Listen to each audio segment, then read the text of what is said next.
Welcome to Politics Done Right. I'm here with Sam Oser. Sam, why don't you tell our audience who you are? Because I've been following you for a long time. I've worked with you and I've interviewed you before. Really love your work.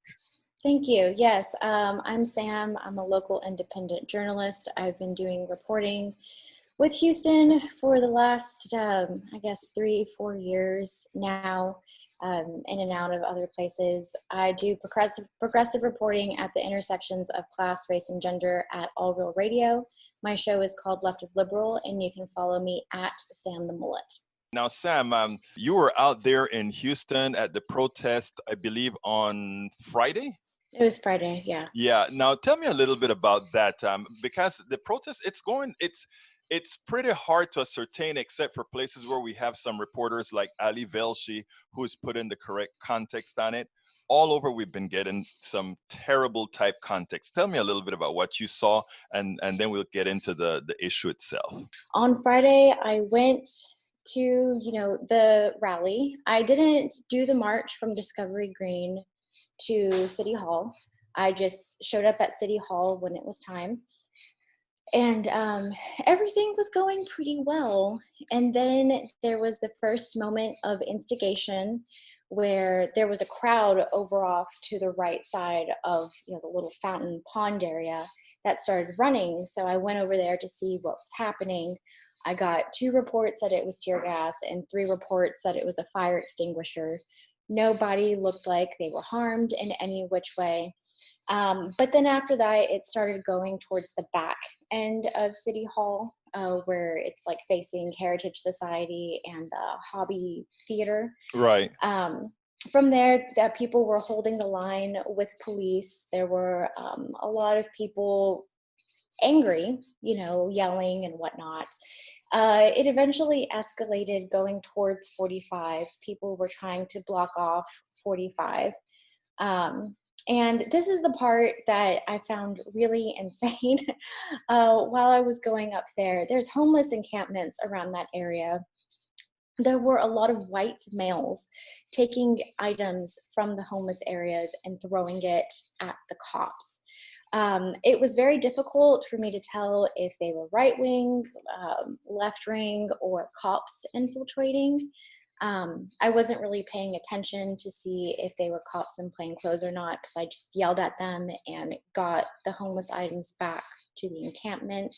But that was really, truly, from what I saw, the first instance of true instigation with the cops. Let me see if I understand you correctly. You're saying that you had some guys who went into the homeless encampment, took their stuff and threw it at cops. And these weren't the mainstream protesters that were in line. Okay. No, they were not. They were not. They were taking stuff from the homeless and throwing it at them. And I shooed them away. I was like, what, what are you doing?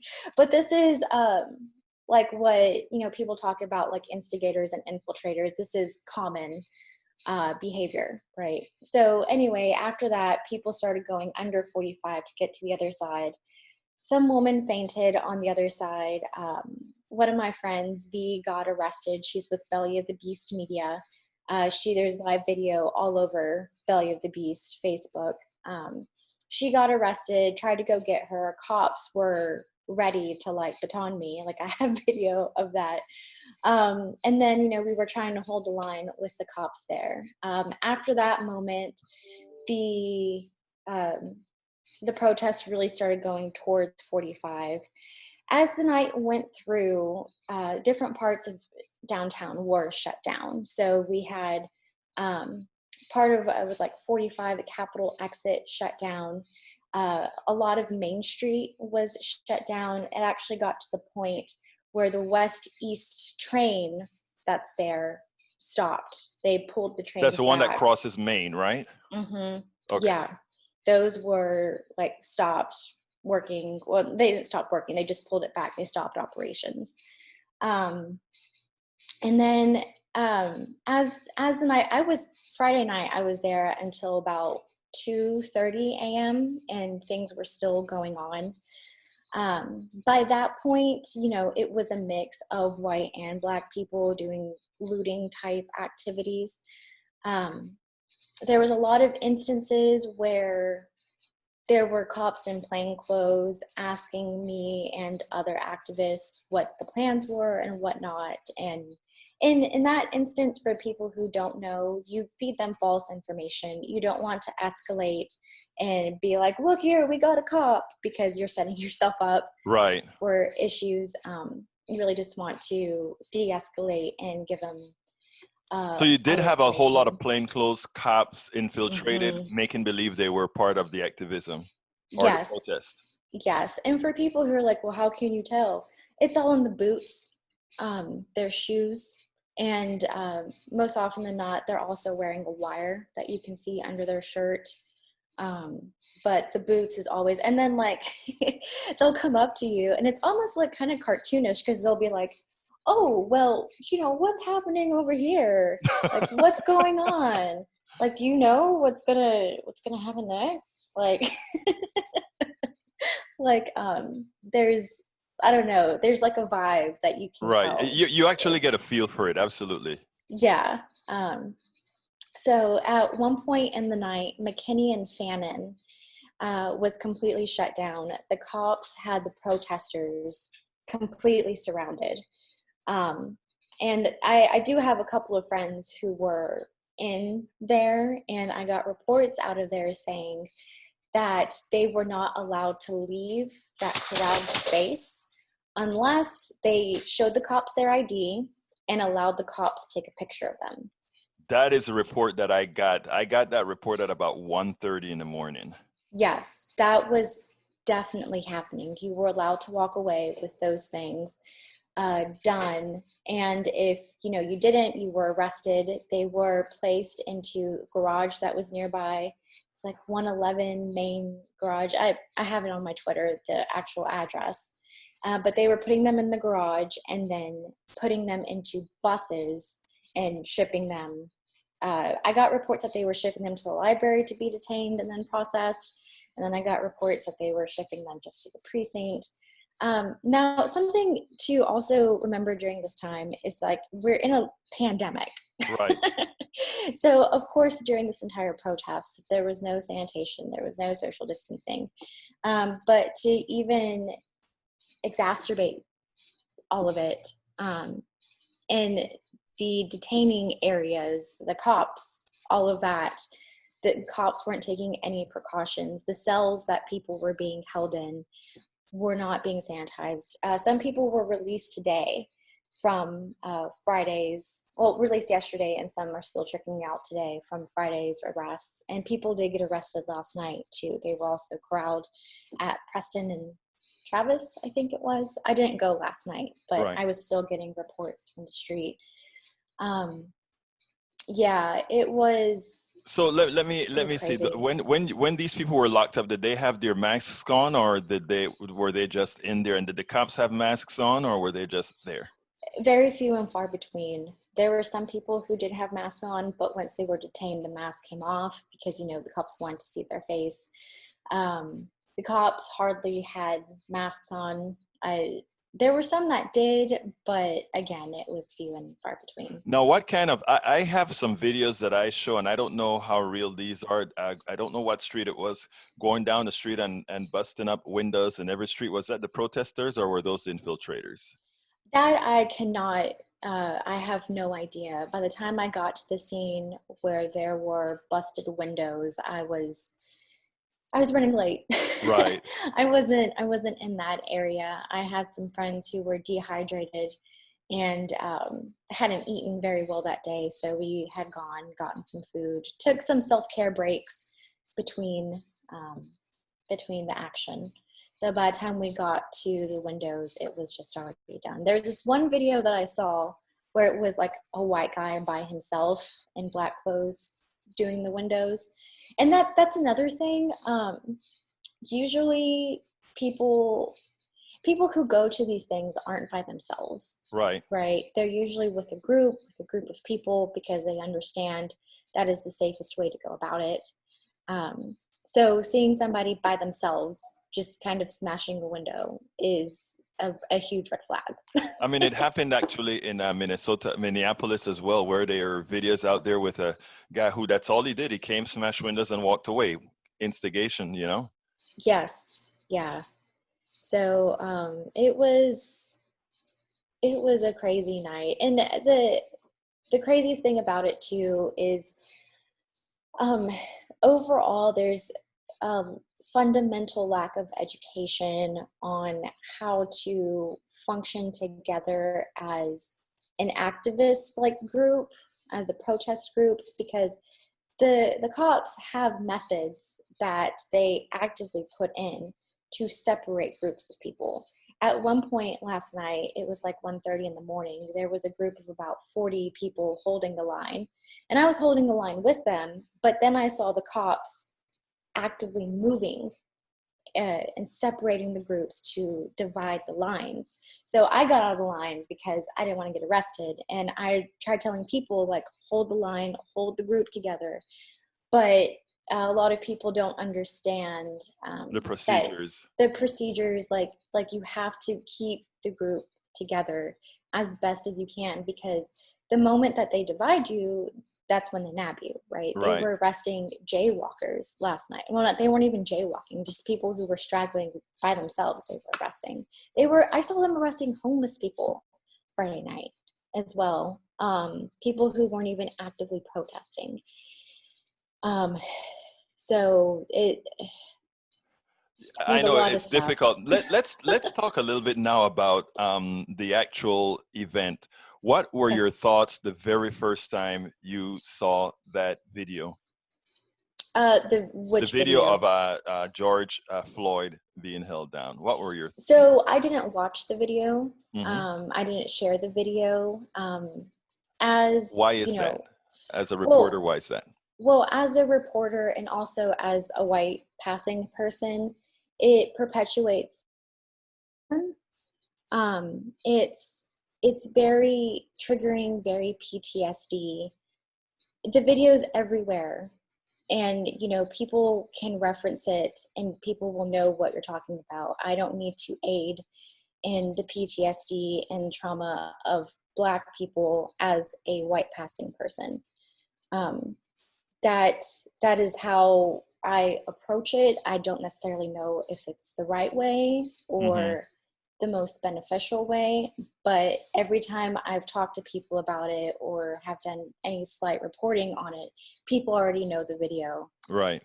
So that's why I didn't watch the video. And the reason why I didn't is because the very, very first police brutality video I watched was a Mike Garner Mm-hmm. video. And ever since then, it's just like no. Yeah. So Like, what are your thoughts of where do we go from here? In other words, you've seen it. It seems like this happens repeatedly. One of the good things that I always say is that we have the younger. I don't want to call you a kid, but you know what I mean. The no, definitely, yeah. younger millennials out there becoming great allies to the movement. What are your thoughts as far as how are we going to make this change? How are we going to move it forward and just stop having this repetition over and over again? So I think the movement going forward, it will be actions to defund the police. Today, Black Vision Minneapolis, today and some parts of these last couple of days, they've been posting a lot of action to defund the Minneapolis Police Department. They got the school district to cut their contracts with the police department. I actually saw this really interesting tweet that they posted about how they weren't wanting to defund the police department. So they have these signs with George Floyd with wings saying, defund the police department. Wow. And they've been putting it in yards Right. everywhere and putting it in yards of houses of known police officers. So I think that's going to be the next. Now, how would that work? How for those who are going to say, you defund the police departments, how do we handle protecting the citizens of your city, the citizens of your county, state, etc.? So that's a good point. I'm not entirely sure. Right now, I do know that the police department gets more funding than schools. Yeah, So that is definitely something to take into consideration. The militarization of the police is insane. It did not take very long Friday night for rubber bullets, shot cannons, tear gas to come out. These are things, and just the overt militarization. They have helicopters. So I think, that's a point in itself. As far as protecting citizens and whatnot, I'm not entirely sure. I saw a good point brought up on Twitter. Breen Newsome, she's a wonderful activist, nationally known, and she brought up a point about how, like, in white suburbs, there's not a lot of police presence, and like they seem to be doing fine. And something that I think we also have to take in consideration is the larger capitalist structure in hand, right? So why are people inherently violent to begin with? Well, their schools are defunded. Like over in Sunnyside, the schools that were there, they used to have trades and things in the schools for the students, and that helped. And then as soon as that took that away, crime skyrocketed. That information came from Travis McGee. He's another activist. He lives in Sunnyside, and he right. talks about that a lot. So does Larry McKenzie, who's also an activist, teacher, and from Sunnyside. So there's definitely a correlation of, being poor, education, and just like having to survive. Right? If you don't have access to education, if you don't have access to like good food, not just like dollar store food, food deserts, McDonald's, and you don't have access to good jobs, it puts you in this survivalist position where you have to commit crime to get bread. You know, It's a cycle. It's a cycle. It Right. really is. And I think we really have to address that before we can address a lot of other things. That is so true. Now, one of the things that the reason I tell when I'm talking to activists like yourself and others, the reason I ask certain questions is the first thing is going to occur whenever you make, whenever people talk about shut down ICE, shut down the police department, or all these things, those are the other questions that come up that say, what do we do next?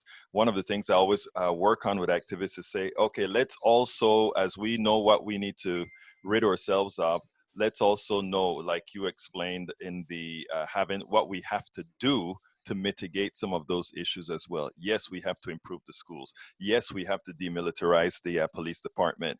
Yes, we have to make it known to Americans that it costs more to lock somebody up than it costs to educate them 4 years in college. It's amazing.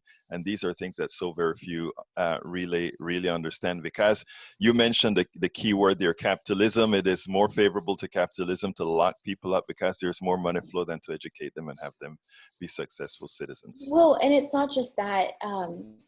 Private prison industrial complex Right. also uses prisoners as slaves. We have so many instances of this. All of the firefighting that has happened in the last couple of years, probably even like a decade, has been done by prisoners. They're risking their lives for like 50 cents an hour. Over in Louisiana, there's prisoners used to clean the governor's mansion, to take care of the property. These are real things. Right. Like, it's not just enough to note the prison stuff. We also have to really understand how prisoners are used as actual slaves between corporations and government. It's insane. Well, look, let me tell you, Sam, it's always great talking to you. I know that you were out there till the wee hours of the mornings and you were there seeing things as they were. So I really wanted to talk to you. Our past KPFT friend, independent journalist, all of that put together. Sam, how can people find you? How can people connect with you? How can people link to you? Yes, so my social handle is at Sam the Mullet, and that social handle is good for Facebook, Twitter, and Instagram. I think you better spell that for me. Okay, so Sam, SAMVTHEMULLET. All one word, folks. Sam, All one thank you word. so kindly for having been here with Politics Done Right. Thank you.